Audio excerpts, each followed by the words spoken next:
नमस्कार दोस्तों, आप सभी का एक बार फिर से स्वागत है। आज है हमारा हिस्ट्री का डे 2, ठीक है? हिस्ट्री में हमने इससे पहले पूरा पाषाण काल, नवपाषाण काल इत्यादि पढ़ा था। आज हम पढ़ेंगे हड़प्पा सभ्यता के बारे में, ठीक है? हड़प्पा सभ्यता, जिसको हम किस सभ्यता के नाम से भी जानते हैं? इंडस वैली सिविलाइजेशन, ठीक है? या फिर इसको सिंधु घाटी सभ्यता के नाम से भी जाना जाता है, ठीक है? तो इसमें मेन टॉपिक कौन-कौन से होंगे पढ़ने वाले? तो सबसे पहले होंगे खोज, उसके बाद आएगा काल विभाजन, संस्थापक कौन थे, नाम क्या-क्या दिया गया है, इसके समकालीन कौन-कौन सी सभ्यताएं थी, विस्तार, सामाजिक व्यवस्था, राजनैतिक व्यवस्था, आर्थिक व्यवस्था, धार्मिक व्यवस्था, नगर योजना, विज्ञान एवं प्रौद्योगिकी, पतन के कारण तथा प्रमुख स्थल। चलिए, तो हम सबसे पहले खोज के बारे में जानेंगे, ठीक है? तो सिंधु घाटी सभ्यता की खोज की जो शुरुआत हुई थी वो 1826 में चार्ल्स मेसन ने पाक में पाक प्रांत पाकिस्तान के पंजाब प्रांत में एक मिट्टी का टीला देखा, ठीक है? और उन्होंने ब्रिटिश अधिकारियों को सूचित किया कि इसके नीचे एक सभ्यता दबी हो सकती है, ठीक है? लेकिन उस बात पे किसी ने ध्यान नहीं दिया। फिर 1853 में दूसरी बार इस सभ्यता के बारे में बात किया कनिंघम ने, ठीक है? 1856 में जब भारतीय रेलवे की खुदाई चल रही थी, जो कि था लाहौर से कराची के मध्य एक खुदाई चल रही थी, ठीक है? उस खुदाई के दौरान भी इस सभ्यता के कुछ साक्ष्य मिले, ठीक है? उस खुदाई के इंचार्ज जो थे वो थे बर्टन बंधु, ठीक है? फिर भी इस बात पर ध्यान नहीं दिया गया और इसको ऐसे ही छोड़ दिया गया। फिर 1904 में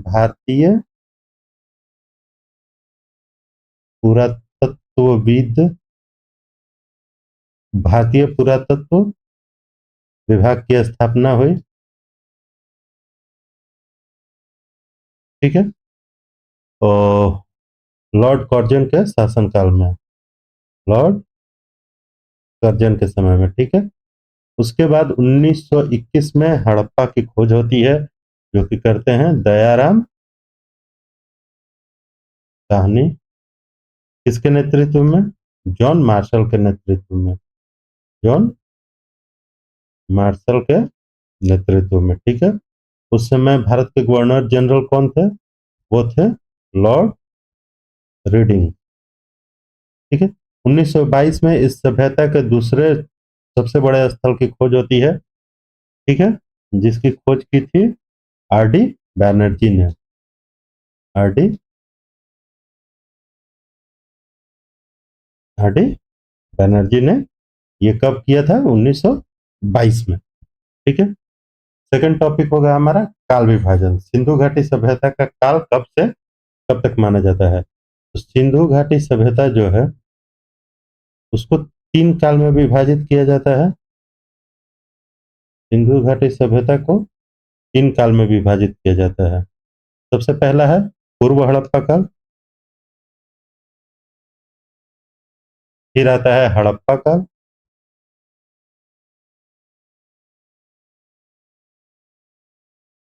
और उसके बाद उत्तर हड़प्पा, ठीक है? पूर्व हड़प्पा का जो काल माना गया है वो आपका 3500 बीसी से 2500 बीसी तक, ठीक है?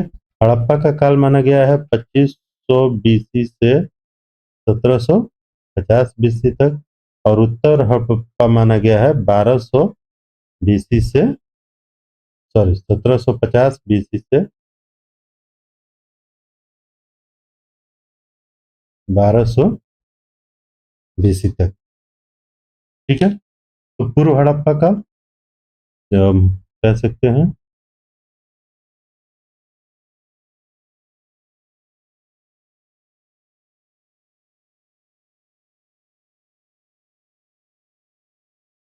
हड़प्पा काल को तीन भागों में बांटा जा सकता है। सबसे पहला पूर्व हड़प्पा, दूसरा हड़प्पा और तीसरा उत्तर हड़प्पा। इसका काल कब से कब तक? तो इसका समय हो जाएगा 3500 बीसी से 2500 बीसी तक। इसका हो जाएगा 2500 बीसी से 1750 बीसी तक, और इसका हो जाएगा 1750 बीसी से 1200 बीसी तक, और 1200 बीसी से आगे कौन सी सभ्यता आ जाएगी? वैदिक सभ्यता। ठीक है। अच्छा, पूर्व हड़प्पा कालीन स्थल कौन कौन से होंगे? तो पूर्व हड़प्पा कालीन स्थल में आपका आ जाएगा बनावली, बनवाली,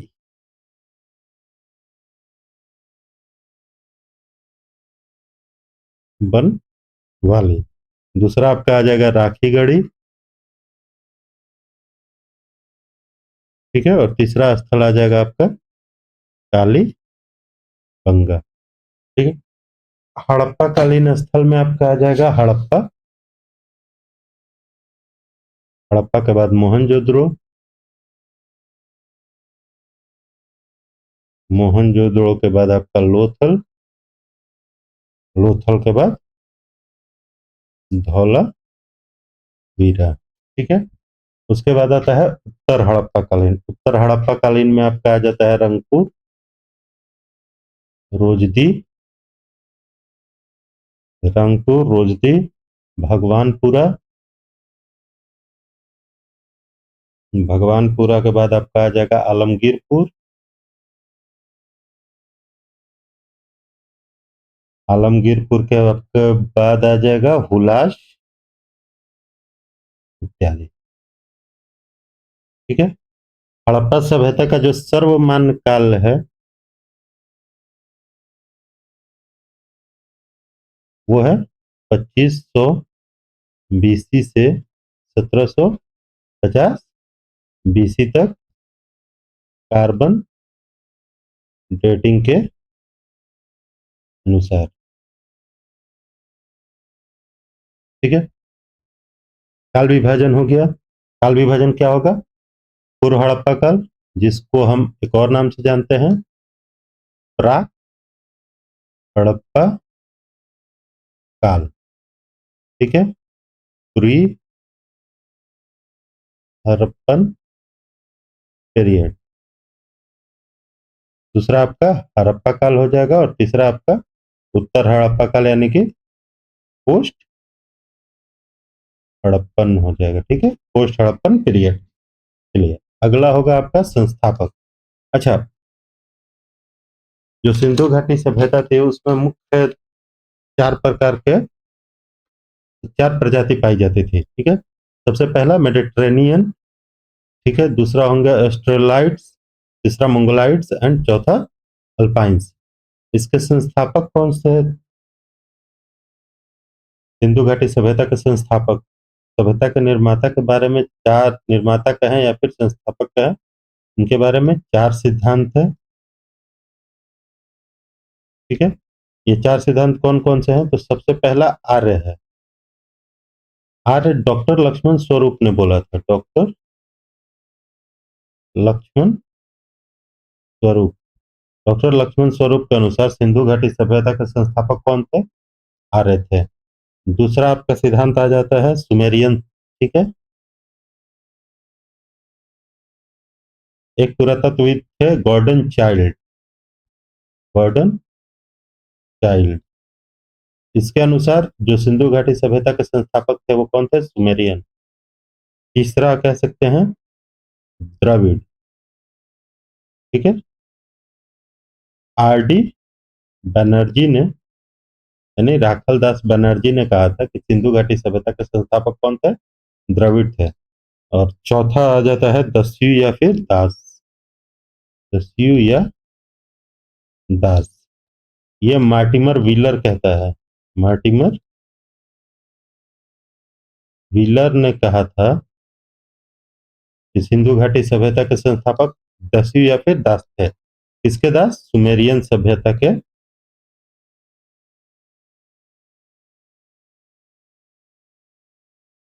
शासक के प्रतिनिधि। ठीक है। तो सभ्यता के निर्माता के संबंध में चार सिद्धांत हैं। कौन कौन से? आर्यन सिद्धांत, सुमेरियन सिद्धांत, द्रविडियन सिद्धांत और दस्यु या फिर दास सिद्धांत। ठीक है। आर्य सिद्धांत की चर्चा किसने की थी? डॉक्टर लक्ष्मण स्वरूप ने। सुमेरियन की गॉर्डन चाइल्ड। द्रविड़ की आर डी बैनर्जी। दस्यु की मार्टिमर व्हीलर। ठीक है। सर्वमान्य क्या होगा इसमें? सर्वमान्य संस्थापक। तो सर्वमान्य संस्थापक जो होंगे वो होंगे द्रविड़। ठीक है, अगला होगा सिंधु घाटी सभ्यता का नामकरण। नामकरण 3 नामों से जाना जाता है, पहला सिंधु घाटी सभ्यता, दूसरा हड़प्पा सभ्यता और तीसरा मेलुहा। तो सिंधु घाटी सभ्यता का नाम क्यों पड़ा? क्योंकि अधिकतर जो अवशेष हैं वो सिंधु नदी के किनारे मिले। अधिकतर अवशेष सिंधु नदी के किनारे मिलने के कारण। ठीक है, दूसरा हड़प्पा सभ्यता इसका नाम है। क्यों? क्योंकि पहला नगर हड़प्पा खोजा गया था। ठीक है, और मेलुहा, मेलुहा नाम जो है वो हमें सुमेरियन सभ्यता यानी मेसोपोटामिया की सभ्यता से मिला है। मेसोपोटामिया की सभ्यता से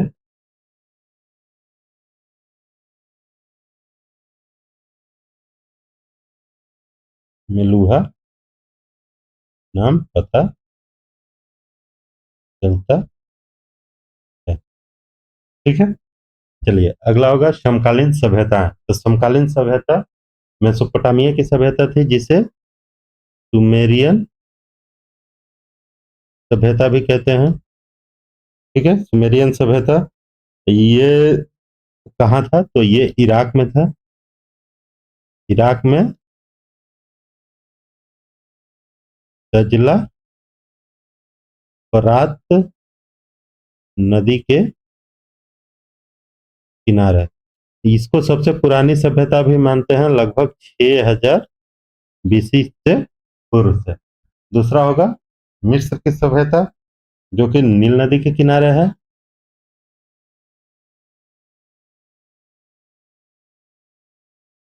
वर्तमान में कहाँ है? इजिप्ट। ठीक है, अगला है चीन की सभ्यता। चीन की सभ्यता जो है वो है हवांग हो नदी के किनारे। देश कौन होगा? चीन। ठीक है, तो समकालीन सभ्यता में मेसोपोटामिया की सभ्यता, मिस्र की सभ्यता, ठीक है, नील नदी के किनारे, और चीन की सभ्यता जो है वांगहो नदी के किनारे पाई जाती है। अगला है सभ्यता का विस्तार। तो सिंधु घाटी सभ्यता का कुल क्षेत्रफल कितना था? तो देखते हैं।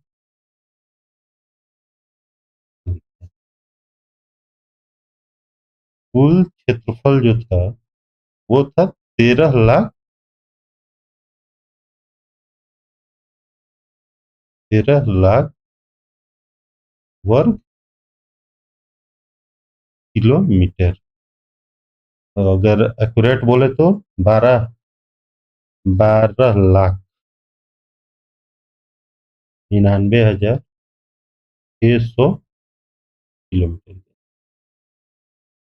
ठीक है, 12,99,600 किलोमीटर। इसका आकार जो है आकार चतुर्भुजाकार था। चतुर्भुजाकार था। विस्तार कहाँ से कहाँ तक था? तो आपका उत्तर, दक्षिण, पूरब और पश्चिम। तो उत्तर में था आपका मांडा तक। उत्तर में मांडा जो कि कहाँ है? जम्मू एंड कश्मीर में है। ठीक है, चिनाब नदी के किनारे। चिनाब नदी तक। पूरब, पूरब में आपका आ जाएगा आलमगीरपुर,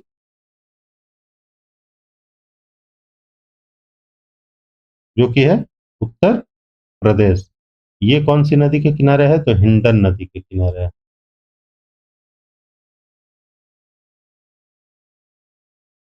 अच्छा, अगला आपका दक्षिण। दक्षिण में आ जाएगा महाराष्ट्र में एक जगह है दामाबाद। ये कौन सी जगह पे हो जाएगा? महाराष्ट्र। ठीक है, ये कौन सी नदी के किनारे है? तो ये हो जाएगी प्रवरा नदी के किनारे। ठीक है, और पश्चिम में आपका हो जाएगा अफगानिस्तान में एक जगह, सॉरी, बलूचिस्तान में एक जगह है का गेंडोर, ठीक है। ये पाकिस्तान में है, कौन सा प्रांत में? बलूचिस्तान में, ठीक है। पाकिस्तान के बलूचिस्तान में ये है, दाश्त नदी के किनारे। तो विस्तार कहाँ था? उत्तर में मांडा, दक्षिण में दाइमाबाद, पूर्व में आलमगीरपुर तथा पश्चिम में सुक्का गेंडोर तक, ठीक है। भारत, भारत में जो प्रमुख स्थल प्राप्त हुए हैं वो है सबसे उत्तर में मांडा, ठीक है। मांडा का लोकेशन कहाँ है? जम्मू एंड कश्मीर। आपका दूसरा रोपड़, रोपड़ कहाँ है? पंजाब। उसके बाद आ जाइए राखी गढ़ी, राखी गढ़ी के बाद आप आ जाइए बनावली, बनवाली, भगवानपुरा। ये तीनों जो है वो है हरियाणा में। चलिए, राखी गढ़ी, बनौली, भगवानपुरा हरियाणा में। उसके बाद आ जाता है आलमगीरपुर और हुलास उत्तर प्रदेश में। आलमगीरपुर,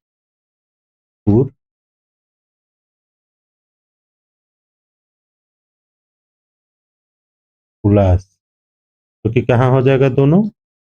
उत्तर प्रदेश में। अच्छा, उसके बाद आपका आ जाएगा राजस्थान से कालीबंगा, कालीबंगा जो होगा वो कहाँ होगा? राजस्थान में होगा। उसके बाद आपका आ जाएगा, सबसे ज्यादा स्थल जो मिला है वो गुजरात से मिला है, तो गुजरात से लोथल, सुरकोटदा, लोथल, सुरकोटदा, रंगपुर, धौलावीरा, धौलावीरा के बाद रोजदी, रोजदी के बाद आपका देशलपुर। ये सारे स्थल कहाँ से मिले हैं? गुजरात से, ठीक है। कौन कौन से? लोथल, सुरकोटदा, रंगपुर, धौलावीरा, रोजदी और देशलपुर। महाराष्ट्र से एक कर लेते हैं दामाबाद, तो दामाबाद जो कि कहाँ है? महाराष्ट्र, ठीक है। नवीनतम स्थल कौन सा है? नवीनतम स्थल जो खोजा गया है वो है शिनौली, ठीक है। नवीनतम स्थल सिनौली है। अब तक 2000 से ज्यादा स्थल खोजे जा चुके हैं और सबसे ज्यादा स्थल जो है वो मिला है गुजरात में। चलिए, पाकिस्तान में कौन कौन सा है? तो पाकिस्तान में है आपका हड़प्पा, मोहनजोदड़ो,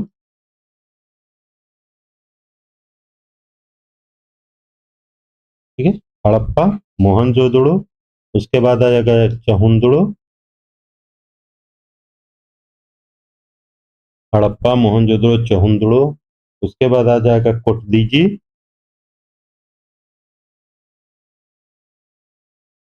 कोटदीजी, कोटदीजी के बाद आपका आ जाएगा आमरी,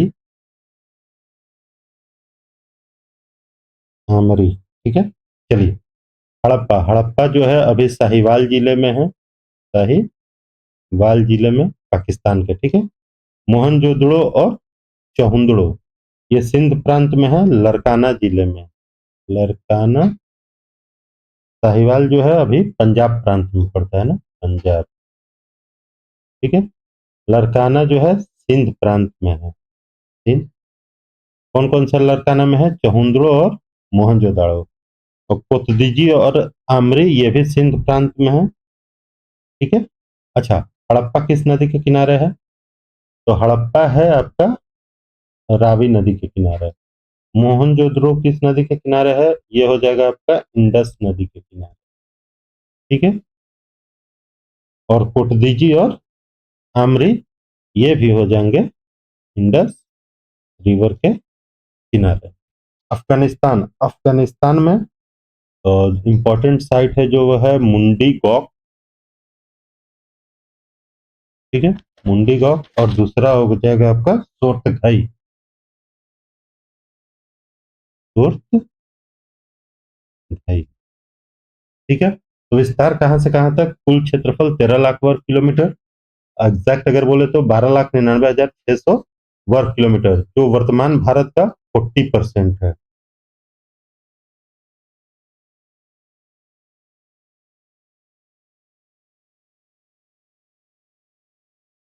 ठीक है, वर्तमान भारत के क्षेत्रफल का कितना परसेंट है? 40% है। इसका आकार कैसा था? आकार था चतुर्भुजाकार। ठीक है, उत्तर में मांडा, जो कि चिनाब नदी के किनारे है, जम्मू कश्मीर में। दक्षिण में दामाबाद, महाराष्ट्र, परवना नदी के किनारे। पूरब में आलमगीरपुर, उत्तर प्रदेश, हिंडन नदी के किनारे, तथा पश्चिम में सुक्का गंजौर, बलूचिस्तान, जो कि पाकिस्तान में होगा, दाश्क नदी के किनारे। ठीक है, भारत में जो साइट मिले हैं, मांडा जो कि जम्मू कश्मीर से, रोपड़ पंजाब, राखीगढ़ी, बनावली, भगवानपुर, ये तीनों मिले हैं हरियाणा से। उसके बाद आलमगीरपुर, हुलास, उत्तर प्रदेश से, कालीबंगा राजस्थान से, लोथल, सुरकुंडा, रंगपुर, धौलावीरा, रोजदी और देसलपुर गुजरात से, दायमाबाद महाराष्ट्र से। ठीक है, नवीनतम खोजा गया स्थल कौन है? सिनौली, तथा गुजरात से 2000 से, सॉरी, अभी तक 2000 से ज्यादा स्थल खोजे जा चुके हैं, तथा सबसे ज्यादा स्थल जो है वो गुजरात में मिला है। पाकिस्तान में प्रमुख साइट्स कौन कौन से हैं? हड़प्पा, मोहनजोदड़ो, चहुंद्रो, कोटदीजी और हमरी।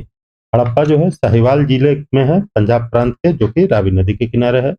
मोहनजोदड़ो और चहुंद्रो है लरकाना जिले में, जो कि सिंध प्रांत में पड़ता है, इंडस नदी के किनारे। कोटदीजी और आमरी ये भी हैं इंडस नदी के किनारे, जो कि सिंध प्रांत में है। ठीक है, अफगानिस्तान से मुंडी गौक और शोर्तघाई दो प्रमुख स्थल। चलिए, अगला है आपका सामाजिक व्यवस्था। समाज का वर्गीकरण। समाज का वर्गीकरण आपका मेन रूप से था पुरोहित वर्ग। पुरोहित वर्ग के बाद आपका आता था योद्धा वर्ग। योद्धा वर्ग के बाद आपका आ जाता था व्यापारी। व्यापारी वर्ग। व्यापारी वर्ग के बाद आपका आ जाता था किसान वर्ग। किसान वर्ग के बाद आ जाता था कुम्हार। कुम्हार वर्ग। और कुम्हार वर्ग के बाद आ जाता था श्रमिक वर्ग। ठीक है, तो हमारा जो समाज था इतने वर्ग में बटा हुआ था। समाज में महिलाओं की जो स्थिति थी वो पुरुषों से अच्छी थी। ठीक है, जो समाज था वो कैसा था? मातृ सत्तात्मक। समाज मातृ सत्तात्मक था। ठीक है, मनोरंजन के साधन कौन कौन से थे? तो मनोरंजन के साधन में प्रमुख रूप से थे जुआ। ठीक है, जुआ कैसे पता?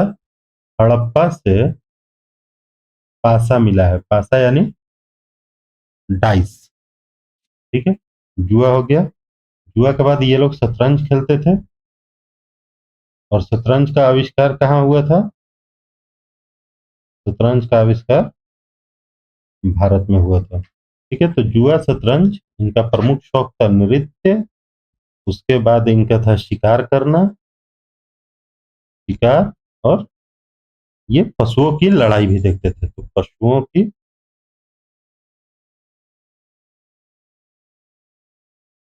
लड़ाई। ठीक है, अंतिम संस्कार मुख्यतः तीन तरीके से होता था। पहला था पूर्ण समाधिकरण।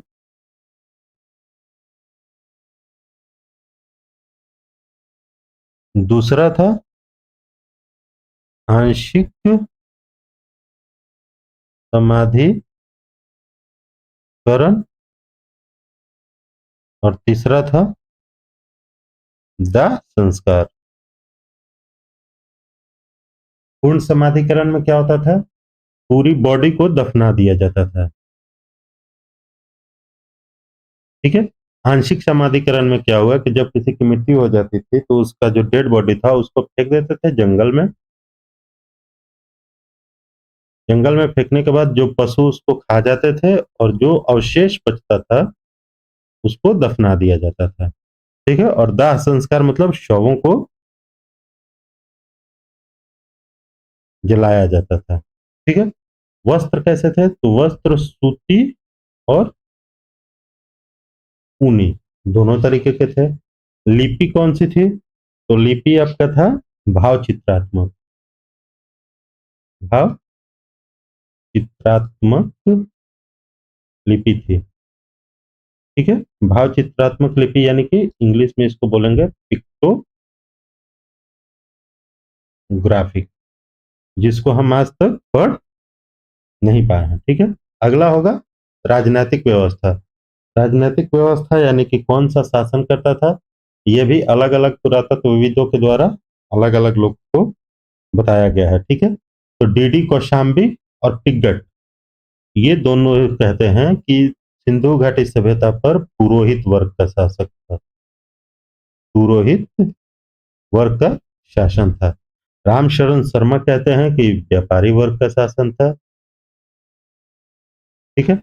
मैके के अनुसार प्रतिनिधि शासन था, मतलब किसी दूसरी सभ्यता के राजा का प्रतिनिधि शासन करता था। हंटर कहता है कि लोकतंत्र था, यानी कि जनतंत्रात्मक। ठीक है। हंटर के अनुसार जनतंत्रात्मक था, और पिग्गट कहता था कि पुरोहित वर्ग का शासन था। ठीक है। पुरोहित वर्ग का शासन था। सर्वमान शासक कौन था? तो सर्वमान शासक जो था वो था पुरोहित वर्ग। ठीक है। तो सिंधु घाटी सभ्यता पर शासन किसका था? राजनीतिक रूप से कौन शासक था? तो वो था पुरोहित वर्ग। राजधानी कौन सी थी? तो सिंधु घाटी की सभ्यता का पिग्गट दो राजधानी बताता है। पिग्गट के अनुसार और सबसे पहला राजधानी हड़प्पा और दूसरा मोहनजोदड़ो। ठीक है। तो पिग्गट हड़प्पा और मोहनजोदड़ो को दो राजधानी बताता था। ये हो गया राजनीतिक व्यवस्था। अगला हमारा जो होगा वो होगा आर्थिक व्यवस्था ना। अगला है आर्थिक व्यवस्था। ठीक है। तो आर्थिक व्यवस्था में सबसे प्रमुख कृषि, दूसरे नंबर का प्रमुख था व्यापार, और तीसरे नंबर का प्रमुख जो था वो था पशुपालन। ठीक है। तो देखते हैं मुख्य व्यवसाय क्या था। कृषि। तो कृषि मुख्य व्यवसाय था। ठीक है। कौन कौन सी फसल की खेती होती थी? तो फसल जो है वो जौ, जौ के बाद आपका होता था गेहूं, गेहूं के बाद चावल, चावल के बाद तरबूज, तरबूज के बाद कपास, कपास के बाद नील, सरसों, नील सरसों, ज्वार, मटर आदि की खेती होती थी। ठीक है। और जौ जो था ये मानव द्वारा प्रयुक्त पहला अनाज था। ठीक है। मानव द्वारा प्रयुक्त पहला अनाज कौन था? जौ। और कपास की खेती सबसे पहले सिंधु घाटी सभ्यता के लोगों ने ही शुरू की थी।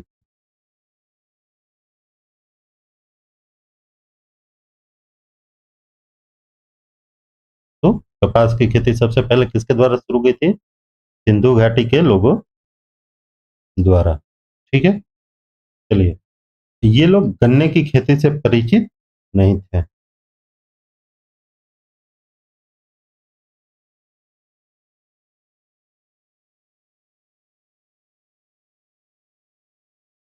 गन्ने की खेती से क्या थे? अपरिचित थे। तो मिठास के लिए क्या यूज करते थे? मिठास के लिए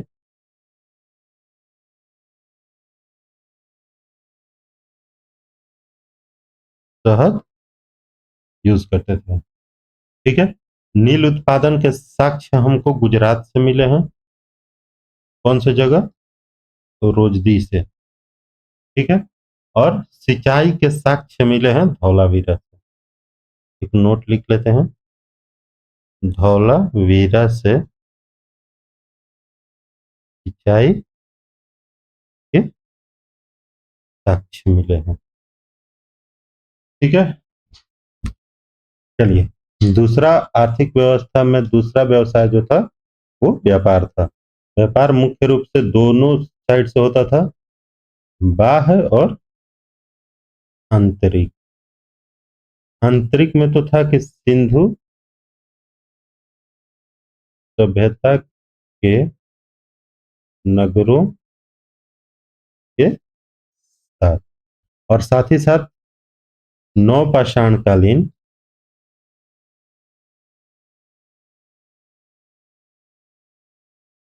सभ्यता के ग्रामीण और ग्रामीण सभ्यता के साथ। ठीक है, सिंधु घाटी सभ्यता के पैरेलल पैरेलल ही नवपाषाणकालीन सभ्यता भी थी, जो कि ग्रामीण सभ्यता थी। इसके साथ भी सिंधु घाटी सभ्यता के लोगों का व्यापार था। ये तो आंतरिक व्यापार था। ठीक है, बाहरी व्यापार जो है वो ईरान, इराक और अफगानिस्तान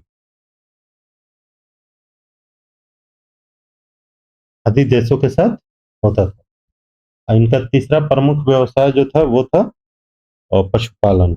अच्छा, व्यापार जो है ये स्थल और जल मार्ग दोनों से होता था।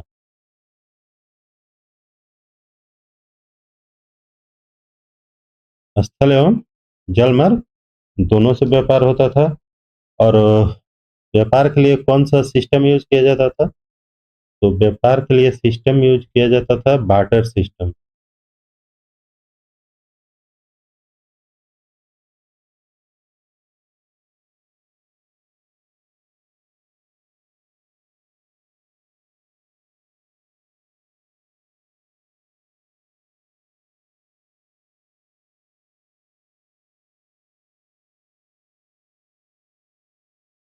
व्यापार के लिए बार्टर सिस्टम का यूज किया जाता था। ठीक है, चलिए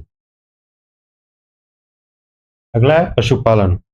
पशुपालन जो था इनका थर्ड मुख्य व्यवसाय था, जिसमें पालतू जानवर थे ऊंट, कुत्ता, बिल्ली, ऊंट, कुत्ता, बिल्ली, सुअर,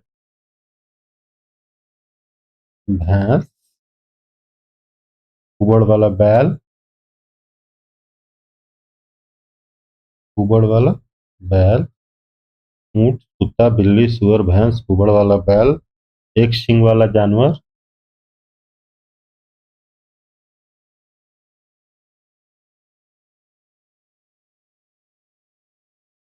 बैल, कुबड़, एक सींग वाला जानवर और गाय। ठीक है, जिसमें पवित्र पशु था, कौन सा था? पवित्र पशु था इनका कुबड़ वाला बैल। पवित्र था कुबड़ वाला बैल। और प्रमुख पशु जो था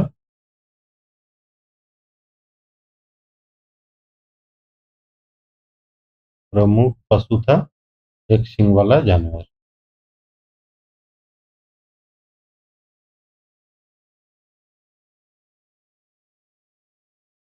ठीक है, प्रमुख पशु कौन था? वो था एक सींग वाला जानवर। और पवित्र पशु कौन था? वो था कुबड़ वाला बैल।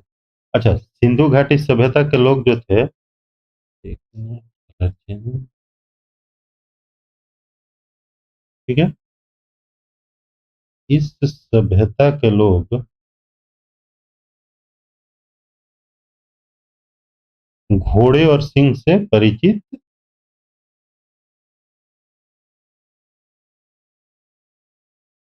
सिंह यानी बब्बर से, सिंह से परिचित नहीं थे।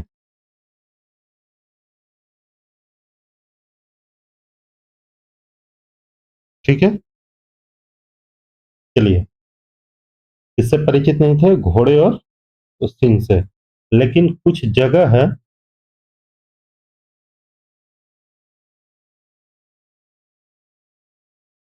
ठीक है, जहां से घोड़ों के अवशेष मिले हैं। तो क्या हुआ था कि व्यापारी आए होंगे उनका जो घोड़ा होगा यहीं पे मर गया होगा, जिसके कारण वो उसको यहीं छोड़ के चले गए होंगे, इसीलिए थोड़े से अवशेष मिलते हैं। ठीक है, तो कौन कौन से जगह से मिलते हैं? लोथल से, लोथल, सुतका गेंडोर, लोथल, सुतका गेंडोर, सॉरी सुतका गेंडोर नहीं, सुरकोटदा,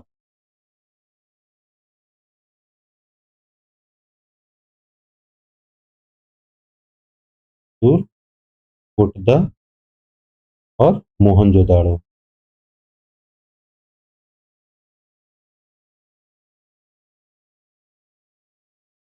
मोहनजोदड़ो से किसके अवशेष मिलते हैं? घोड़े के अवशेष। ठीक है, ऊंट की हड्डी मिली है कालीबंगा से।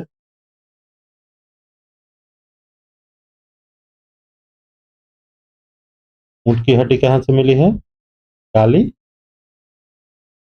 बंगा से। ठीक है, और हाथी के साक्ष्य मिले हैं। हाथी के साक्ष्य मिला है आपका लोथल से। लोथल के लोग जो थे वो क्या करते थे? हाथी का पालन करते थे। ठीक है, ये हो गया पशुपालन। ठीक है, मुख्य व्यवसाय कृषि, दूसरा मुख्य व्यवसाय व्यापार और तीसरा मुख्य व्यवसाय पशुपालन। कृषि में मुख्य फसल जो था जौ, गेहूं, चावल, तरबूज, कपास, नील, सरसों, ज्वार, मटर इत्यादि था। ठीक है, मानव द्वारा प्रयुक्त फर्स्ट अनाज था जौ। सिंधु घाटी के लोगों द्वारा ही सबसे पहले कपास का उत्पादन किया गया था। नील जो है उसके साक्ष्य गुजरात के रोजडी से प्राप्त होते हैं। सिंधु घाटी सभ्यता के लोग गन्ने की खेती से परिचित नहीं थे, वो मिठास के लिए शहद का यूज करते थे। धौलावीरा से हमें सिंचाई के साक्ष्य मिलते हैं। ठीक है, व्यापार जो है, व्यापार बाह्य और आंतरिक दोनों होता था। बाह्य व्यापार ईरान, इराक और अफगानिस्तान के साथ होता था, और आंतरिक व्यापार जो है वो होता था सिंधु घाटी सभ्यताओं के नगरों के बीच आपस में, तथा नवपाषाण कालीन सभ्यता के ग्रामीण सभ्यता के साथ भी इनका व्यापार होता था। ठीक है, चलिए, पशुपालन जो इनका तीसरा मुख्य व्यवसाय था, उसमें ऊंट, कुत्ता, बिल्ली, सुअर, भैंस, कुबड़ वाला बैल, एक सिंग वाला जानवर, गाय इत्यादि का पालन करते थे। इनका पवित्र पशु जो था वो कुबड़ वाला बैल था, तथा प्रमुख पशु जो था वो था एक सिंग वाला जानवर। इस सभ्यता के लोग घोड़े और सिंह से परिचित नहीं थे। लोथल, सुरकोटदा और मोहनजोदाड़ो से हमें घोड़े के अवशेष मिलते हैं। ये क्यों मिलते हैं? व्यापार के कारण। ठीक है, व्यापार के कारण। ठीक है, बाहर से घोड़े आए होंगे बेचने के लिए, जो कि यहाँ पे मर गए होंगे तो छोड़ के चले गए होंगे। ऊंट की हड्डी का अवशेष मिलता है कालीबंगा से, तथा हाथी का अवशेष मिलता है लोथल से। जिससे पता चलता है कि लोथल के लोग हाथी को पालते थे। अगला है आपका धार्मिक व्यवस्था। धार्मिक व्यवस्था मुख्यतः, धार्मिक व्यवस्था भी तीन तरीके का था। पहला था प्राकृतिकवादी, प्रकृतिवादी। दूसरा था व्यक्तिवादी, और तीसरा था आपका अव्यक्तिवादी। प्रकृतिवादी यानी कि ये लोग पेड़, सूर्य, नदी आदि की पूजा करते थे। व्यक्तिवादी में आपका हो जाएगा पशुपति मातृ देवी की पूजा, पशुपति की पूजा, और अव्यक्तिवादी में स्वास्तिक चिन्ह, स्वास्तिक चिन्ह की पूजा। तो मुख्य रूप से किसके किसका पूजा करते थे? तो वो होगा पीपल का पेड़। दूसरा मुख्य होगा कुबड़ वाला बैल, जो कि इनका पवित्र पशु था। कुबड़ वाला बैल, जिसको हम नंदी बैल भी बोलते हैं। ठीक है, कुबड़ वाला बैल, मातृ देवी, उसके बाद पशुपति शिव,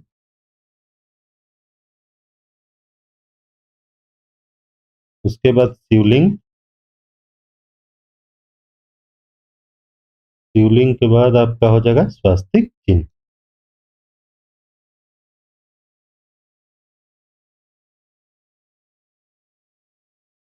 इन सब की पूजा करते थे, ठीक है।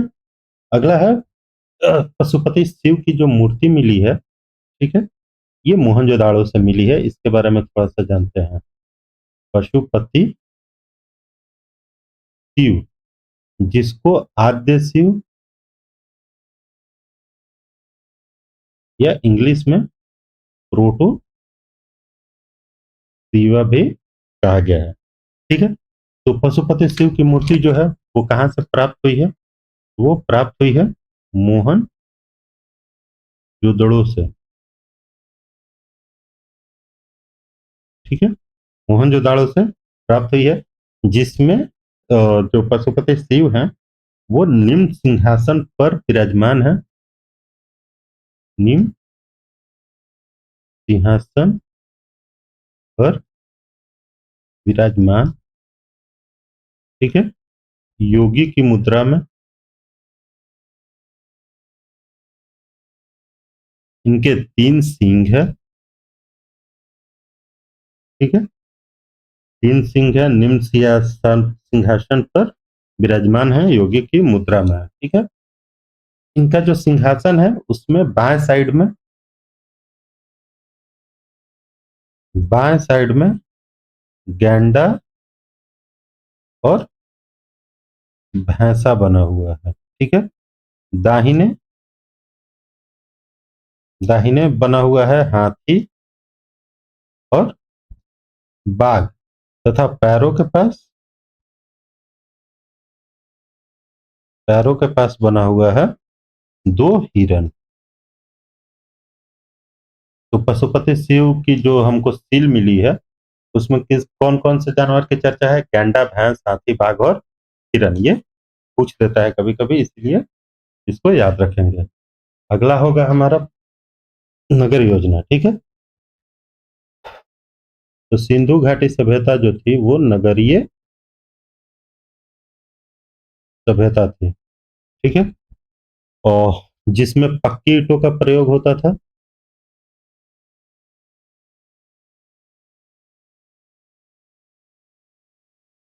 पक्की ईंटों का प्रयोग होता था, ठीक है। शहर 2 भागों में विभाजित था।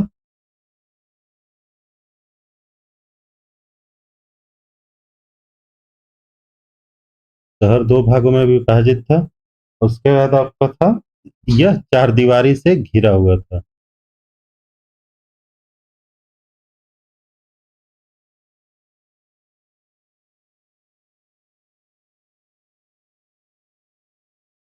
चार दीवारी से घिरा नगर था। सड़कें सड़कें सीधी और चौड़ी थी तथा एक दूसरे को समकोण पर काटती थी। सड़कें सीधी और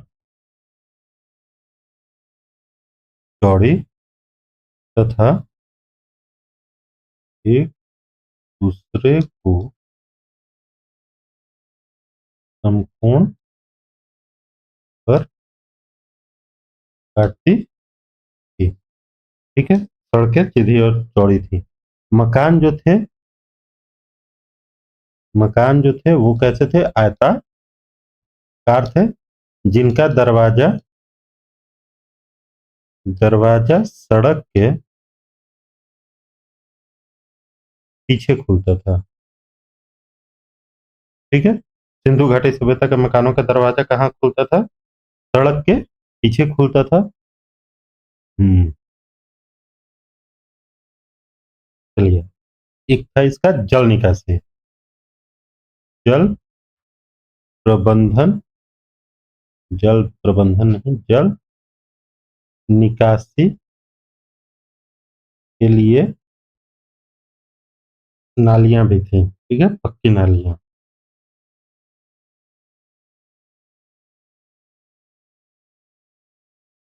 तो कैसा था नगर योजना? सिंधु घाटी सभ्यता एक नगरीय योजना थी जिसमें पक्की ईंटों का प्रयोग किया था, ठीक है। कालीबंगा एकमात्र जगह है कालीबंगा में कच्ची ईंटों का प्रयोग हुआ है। ठीक है। शहर दो भागों में विभाजित था। एक शहर था जो तीन भागों में विभाजित था, जो था धौलावीरा। तीन भागों में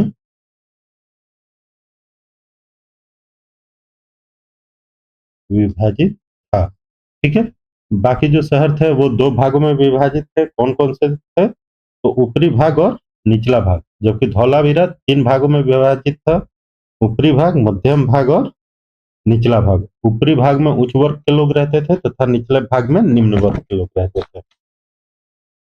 चलिए, उसके बाद था कि नगर जो है वो चार दीवारी से घिरा रहता था। सड़कें सीधी चौड़ी तथा एक दूसरे को समकोण पर काटती थी। मकान आयताकार था।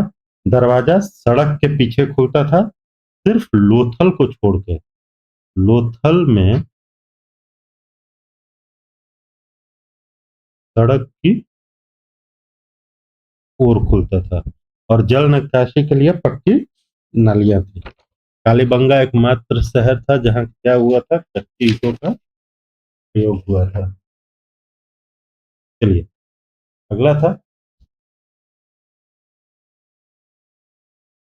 प्रमुख स्थल। नहीं,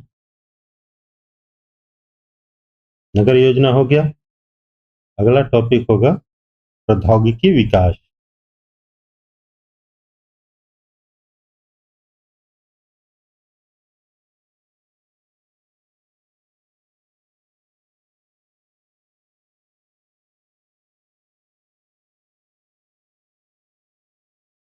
मतलब कौन कौन सी इंडस्ट्रीज थी? तो सबसे पहले धातु कला था।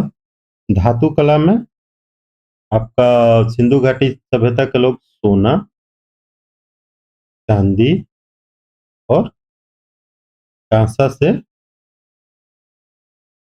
परिचित थे। ठीक है। कांसा का प्रयोग की वजह से इसको कांस्य युगीन सभ्यता भी कहते हैं।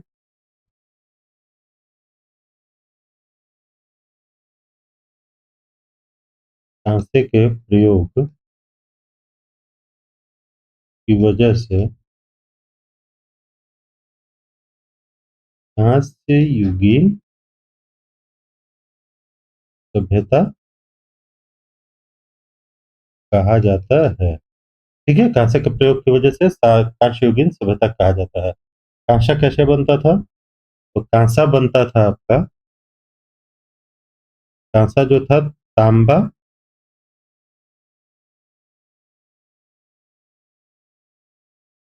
तांबा प्लस तीन को मिलाकर, जिसमें 85% तांबा होता था और 15% तीन होता था। जबकि वर्तमान में 88% तांबा है और 12% तीन है।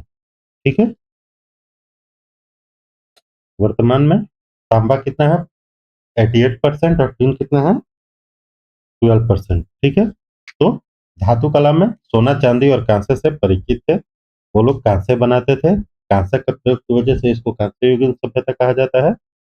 कांसा में जो है वो 85% तीन, सॉरी 85% तांबा तथा 15% तीन होता था। वर्तमान में 88% तांबा और 12% तीन होता है। चलिए, प्रौद्योगिकी विकास में धातु कला।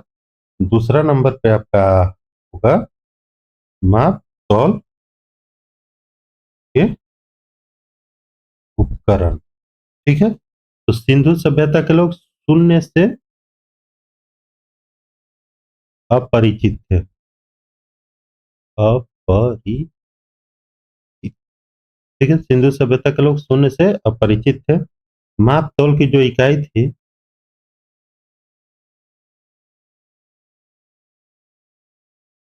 वो दो, चार, आठ, 16, 32 और 64 इत्यादि के फॉर्म में थे। ठीक है। लोथल से माप तौल के उपकरण प्राप्त होते हैं। ठीक है। और लोथल से ही हाथी दांत का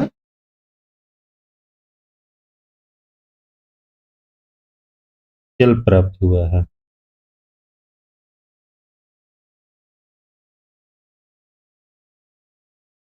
ठीक है। उसके बाद तीसरा साइंस एंड टेक्नोलॉजी में आ जाएगा गणित। तो सिंधु सभ्यता के लोग अंक गणित और ज्यामिति से परिचित थे।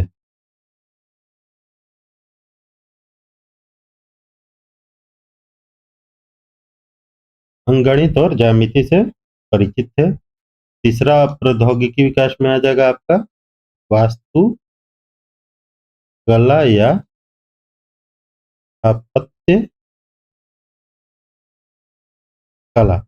इसके तहत इन्होंने ग्रेट ग्रेनरी, ग्रेट बाथ इत्यादि का निर्माण कराया था। ठीक है। तो महानगरों का निर्माण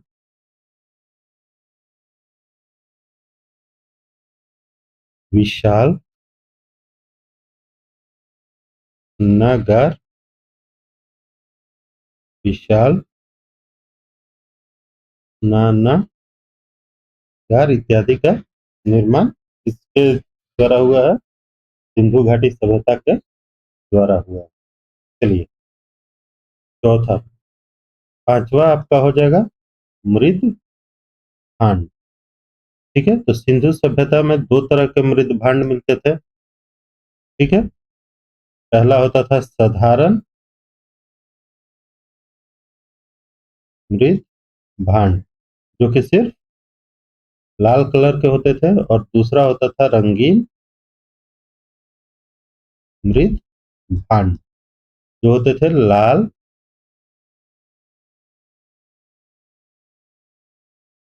लाल प्लस काला। ठीक है। लाल और काला मिला के रंगीन मृद भांड बनाया जाता था। अगला है, अच्छा आपका हो जाएगा मनका कारखाना। ठीक है। तो मनका बनाने का कारखाना भी था, जो कि कहाँ था? वो था आपका चहुंदड़ो में।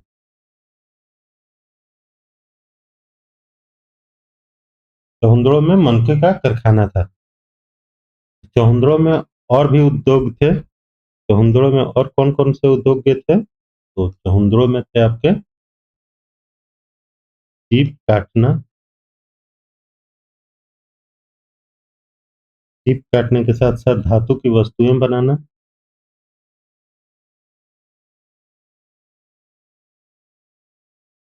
धातु की वस्तुएं एवं औजार।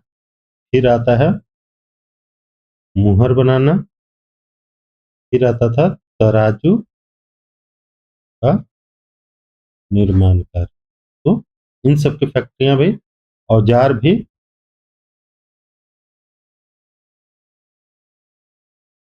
औजार भी बनाए जाते थे। कहाँ? चहुंदड़ो में। ठीक है। तो मनके बनाने का कारखाना जो था वो चहुंदड़ो में था। अच्छा, सातवां नंबर पे आपका आ जाएगा मृण मूर्तियां। मृण मूर्तियां, मृण मूर्तियां यानी पक्की मिट्टी की मूर्तियां सिंधु घाटी सभ्यता से प्राप्त हुई हैं। इसको टेरा कोटा भी बोलते हैं। ठीक है। इसमें से प्रमुख मूर्ति कौन कौन सी थी? तो प्रमुख मूर्ति कुछ मिला है खिलौने,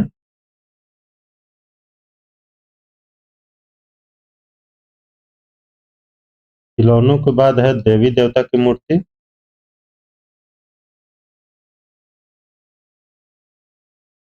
देवी देवता की मूर्ति के बाद आपका आ जाएगा महिला एवं पुरुष की मूर्ति,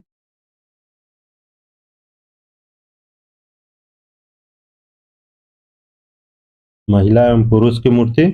उसके बाद आ जाएगा आपका जानवरों की मूर्ति।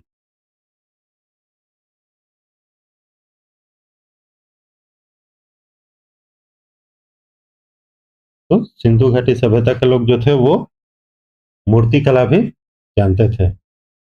अगला आपका होगा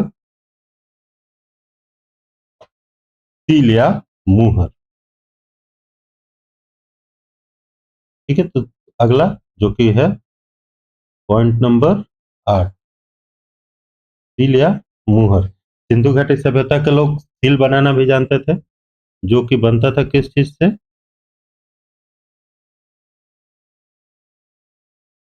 ये बनता था तेल, खड़ी और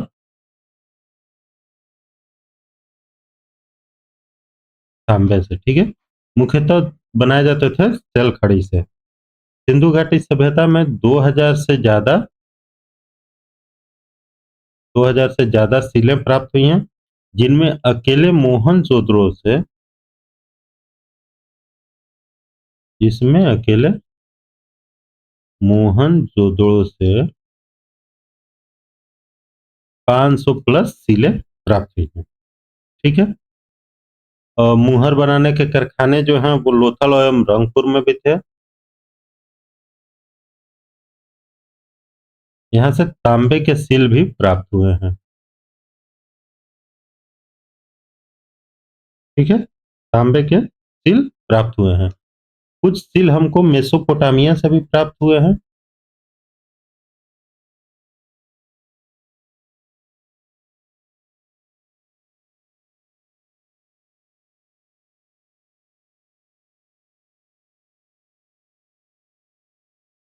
ठीक है, जिससे पता चलता है कि हम लोग व्यापार में यूज करते थे।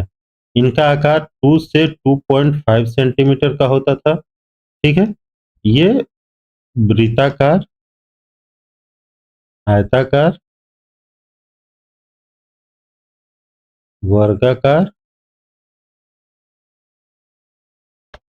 बेलनाकार, ठीक है, इत्यादि में होते थे।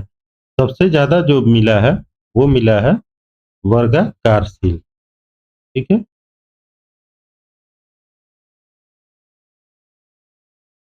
सबसे ज्यादा मात्रा में क्या मिला है? वर्गाकार सील मिला है। अच्छा, इन सीलों पर पशुओं की आकृति भी बनी हुई है। तो कौन कौन से पशुओं के नाम जिनकी आकृति बनी हुई है वो कौन कौन से हैं? तो सबसे पहले एक शिंग वाला पशु, दूसरा आपका हो जाएगा बैल, तीसरा हो जाएगा हाथी, चौथा हो जाएगा चीता, पांचवा हो जाएगा बकरी, ठीक है। चलिए, सील या फिर मुहर हो गया प्रौद्योगिकी का। उसके बाद आज आपका हो जाता है अगला टॉपिक सील मोहर। सील मोहर के बाद प्रौद्योगिकी खत्म हो जाता है, आ जाता है पतन के। सिंधु घाटी सभ्यता के पतन के क्या क्या कारण है? तो सिंधु घाटी सभ्यता के कारण में कारण के सिंधु घाटी सभ्यता के पतन के कारण को लेकर भी इतिहासकारों में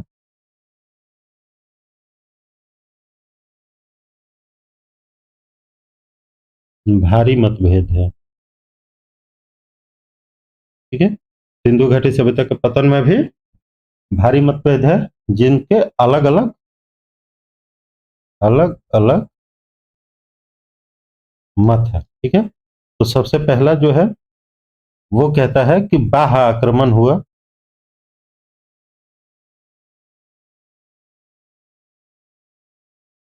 पहला कारण क्या है? बाह्य आक्रमण,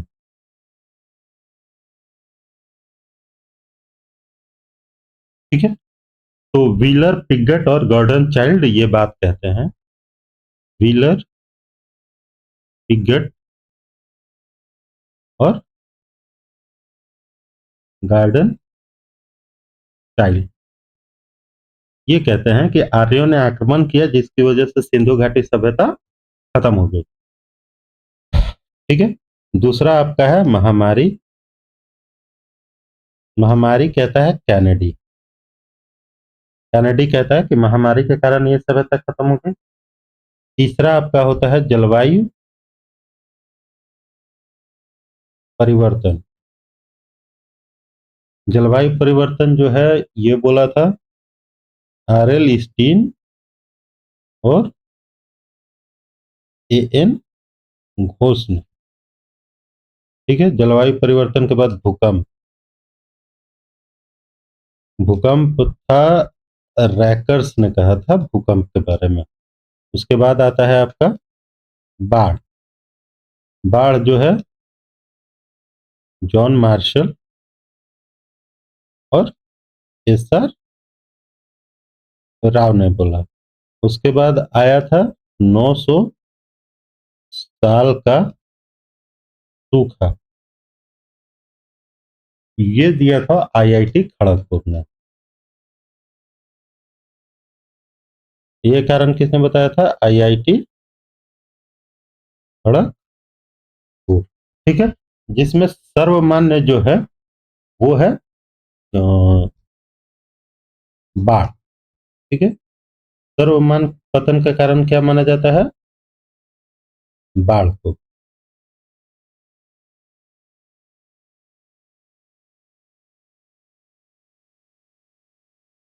ठीक है, चलो। तो सिंधु घाटी सभ्यता का पतन का कारण हो गया। अगला है आपका प्रमुख स्थल, ठीक है। तो प्रमुख स्थल में सबसे पहले हड़प्पा के बारे में जानेंगे। का खोज कब हुआ था? 1921 में। किसके द्वारा? दयाराम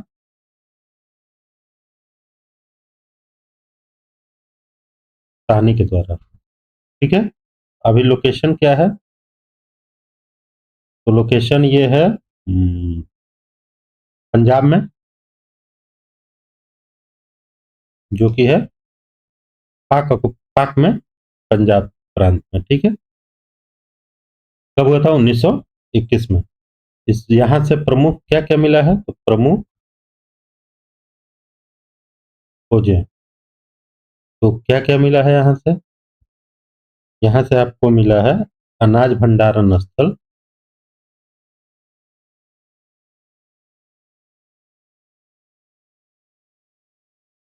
ठीक है, जिसको बोलेंगे ग्रेनरी,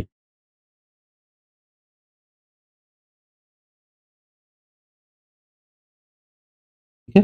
ग्रेनरी मिला है, जो कि 12 मिले हैं, 6 एक साइड, 6 एक साइड। दूसरा आपका यहाँ से मिला है टेराकोटा की मूर्तियां,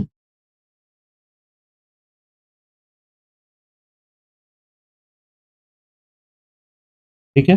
टेराकोटा की मूर्तियां, मुहरे,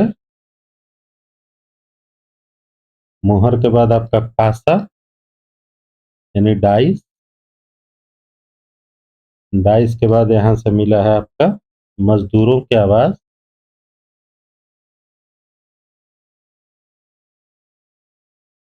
मजदूरों की आवाज के बाद गेहूं,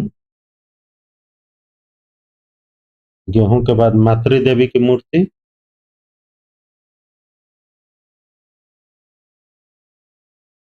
मातृ देवी की मूर्ति के बाद कब्रिस्तान,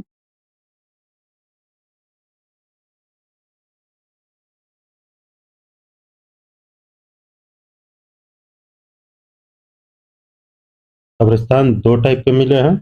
कौन से? एक R37 और दूसरा इंच। कब्रिस्तान के बाद मिला है पृथ्वी उर्वरता की देवी,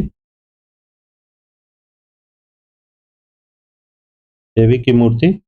उसके बाद आपका मिला है कुम्हार का चाक, ठीक है, जिसपे मिट्टी के बर्तन बनाए जाते थे। अगला है मोहन जोदारो, मोहन जोदड़ो।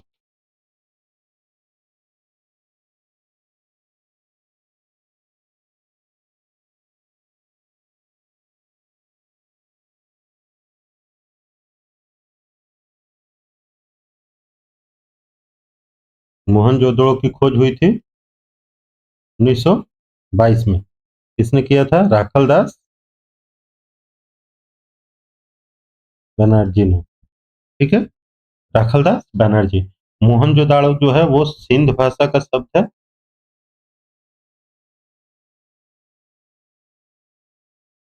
जिसका शाब्दिक अर्थ है मृतकों का टीला, ठीक है। मोहनजोदाड़ो का शाब्दिक अर्थ क्या है? मृतकों का टीला। यह सबसे बड़ा स्थल है।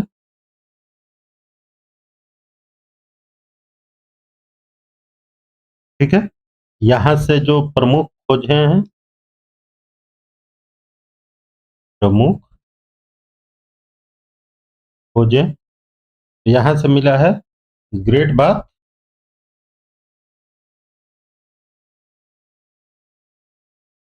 दूसरा मिला है ग्रेट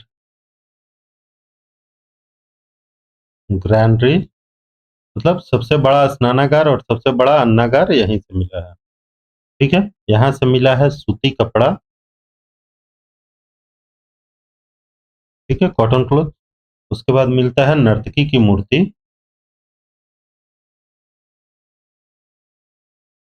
वो भी कांसे की। उसके बाद आपका मिलता है स्वास्तिक चिन्ह।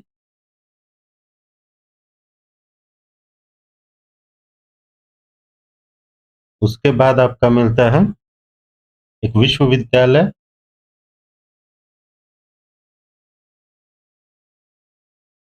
विश्वविद्यालय के बाद मिलता है आपका शिव की मूर्ति।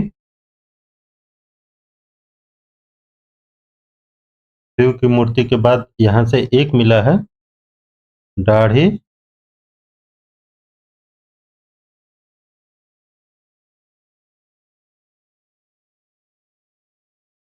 दाढ़ी वाले पुजारी की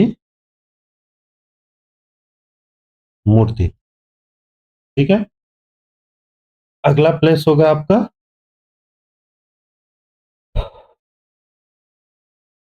वो है कालीबंगा।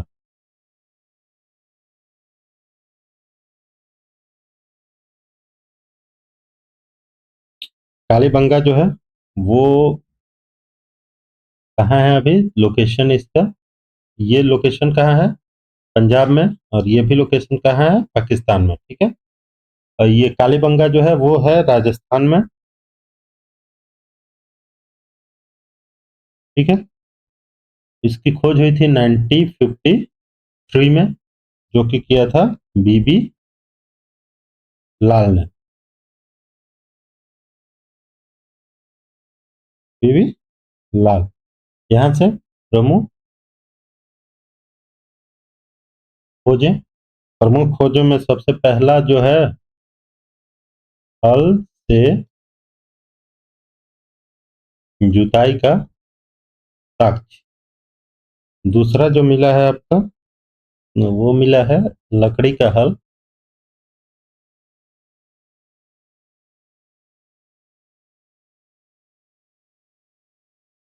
तीसरा आपका मिला है ऊंट की हड्डियां।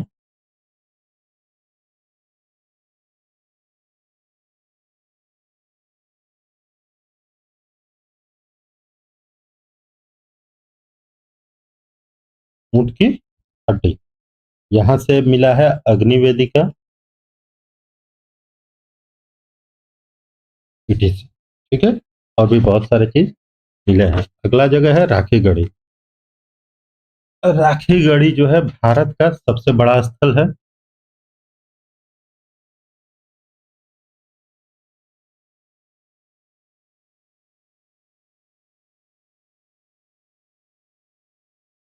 भारत में सबसे बड़ा स्थल कौन है, राखी गढ़ी है। ठीक है, जो कहाँ है, हरियाणा, हरियाणा में है। ठीक है, इसके खोजकर्ता जो थे वो थे सूरज भान, आर एस विस्ट, और एक था, क्या नाम था, ओम नमः शिवाय, वसंत शिंदे। ठीक है, एक थे वसंत शिंदे। इसकी खोज 1963 में हुई थी, बट खुदाई हमको लगता है कि 90 के दशक में हुआ था। चलिए, अगला है बनावली। बनावली जो है वो अभी हरियाणा में है, ये भी हरियाणा में है। राखी गढ़ी घग्गर नदी के किनारे है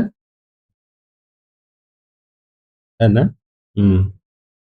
और बनावली भी घग्गर नदी के किनारे है। ठीक है, इसकी खोज 1974 और 77 के बीच में हुई थी। खोज किया था RS विस्ट ने। अच्छा, बनावली फेमस क्यों है? बनावली में ना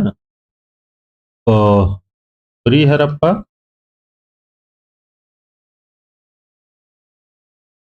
हड़प्पा और पोस्ट हड़प्पा, बनावली ये तीनों साइड का प्रतिनिधित्व करता है। मतलब ये प्री हड़प्पा में भी था, हड़प्पन पीरियड में भी था और पोस्ट हड़प्पा में भी बनावली था।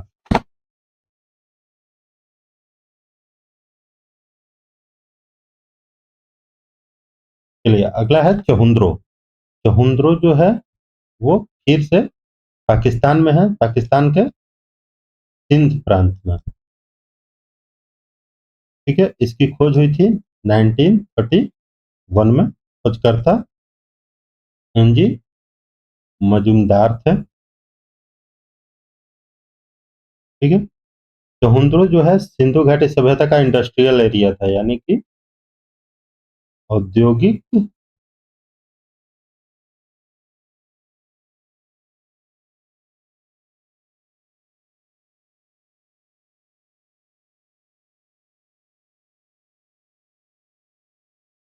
औद्योगिक नगर था। सिंधु घाटी सभ्यता का औद्योगिक नगर था। यहाँ पे क्या क्या बनता था? यहाँ पे बटन, पासा, मणके, कंघी, चूड़ी, खिलौने, औजार आदि बनते थे। ठीक है, और चहुंद्रो एक ऐसा नगर था जिसका अपना कोई दुर्ग नहीं था। एकमात्र दुर्ग विहीन नगर। एकमात्र दुर्ग विहीन नगर कौन था? चहुंद्रो था। चलिए अगला है हुलास। हुलास के बारे में बहुत कम जानना है। ये यूपी में पड़ता है, कहाँ?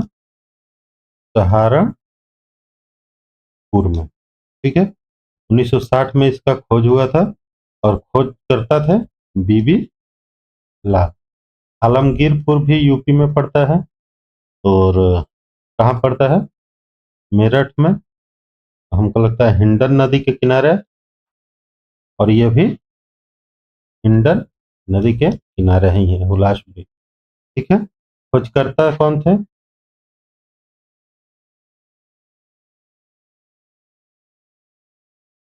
खोज आपका 1958 में हुआ था। खोजकर्ता थे यशपाल, बीबी लाल, यशपाल, बीबी लाल और अमलानंद घोष।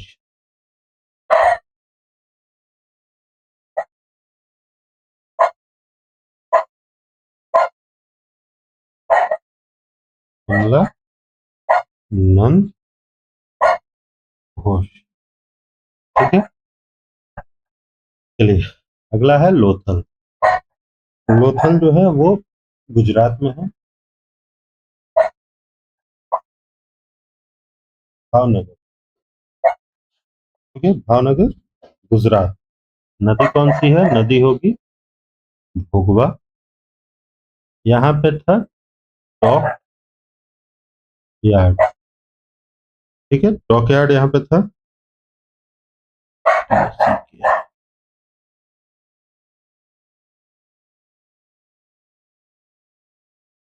यहाँ पे बंदरगाह था।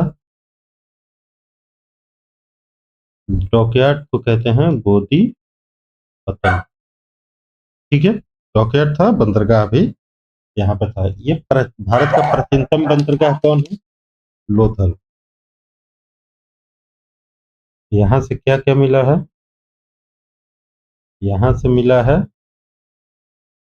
लकड़ी के जहाज का नमूना। फिर मिला है यहाँ पे मापतौल के उपकरण।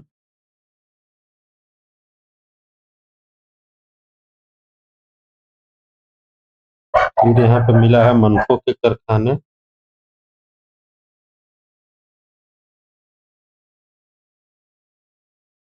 अगला मिला है हाथी पालन के साक्ष्य।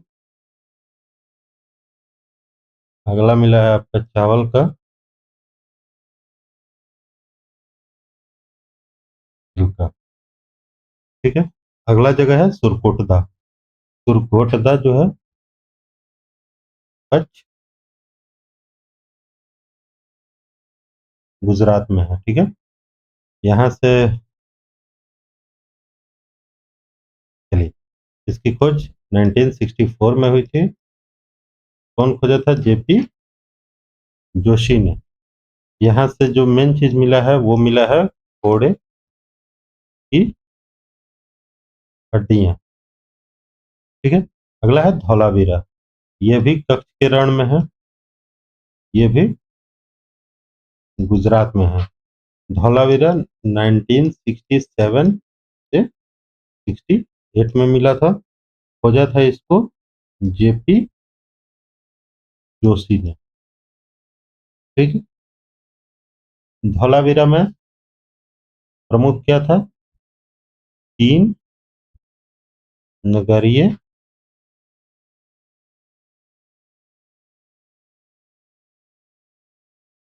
3 स्तरीय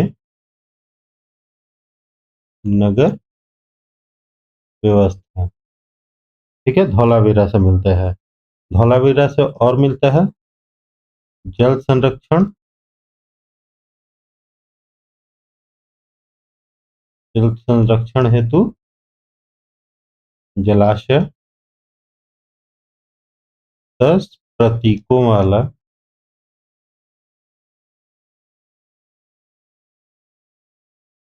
अभिलेख।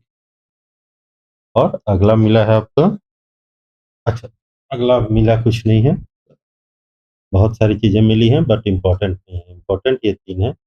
और इसको यूनेस्को का विश्व धरोहर स्थल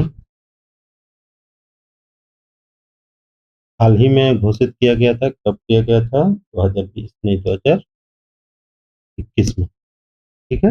2021 में इसको विश्व धरोहर स्थल घोषित किया गया था। चलिए, रंगपुर जो है, रंगपुर जो है ये गुजरात में ही है। ठीक है। भोगवा नदी के किनारे है। और खोज किया था एमएस वत्स और एसआर राव ने। ठीक है। अगला आता है शोर्तघई। शोर्तघई जो है वो अफगानिस्तान में है।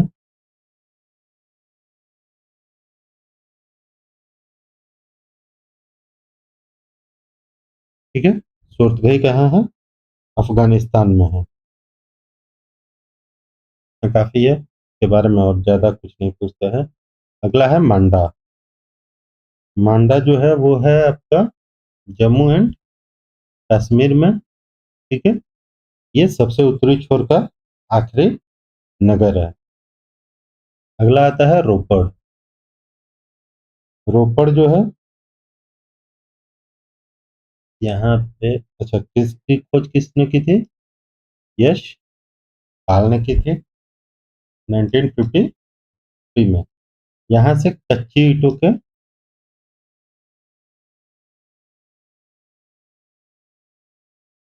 मकान मिले हैं।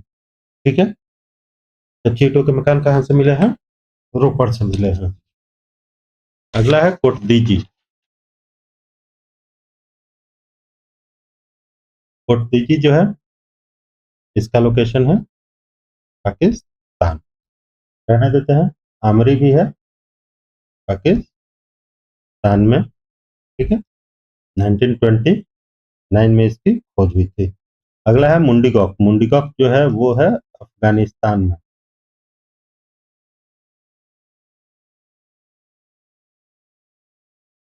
मुंडीगौक जो है अफगानिस्तान में है। अगला आएगा आपका देशलपुर। देशलपुर जो है वो गुजरात में है। और ये जेपी जोशी ने इसको खोजा था। ठीक है। 1963 से 64 के बीच। और अगला है दामाबाद, जो कि हमारा सबसे पश्चिम दक्षिणी पॉइंट है। ठीक है। ये कहाँ है? ये महाराष्ट्र में है। दामाबाद जो है सबसे दक्षिणी पॉइंट है सिंधु घाटी सभ्यता का, जो कि है दामाबाद, अहमदनगर महाराष्ट्र में, अहमदनगर जिले में। ठीक है, इसको खोजा था बीपी पाल ने और एस आर राव ने, एस आर राव, जो कि 1958 में था। ठीक है, तो यहाँ पे आपका सिंधु घाटी सभ्यता का लगभग सारे इंपॉर्टेंट फैक्ट्स खत्म हो जाते हैं। तो अगले वीडियो में हम करेंगे इन पे बेस्ड क्वेश्चन का प्रैक्टिस, जो कि होगा एनटीपीसी ग्रुप डी और एसएससी के सारे एग्जाम्स में जो भी प्रीवियस पूछे हैं उन पे बेस्ड। तब तक के लिए पढ़ते रहिए और ख्याल रखिए। Thank you.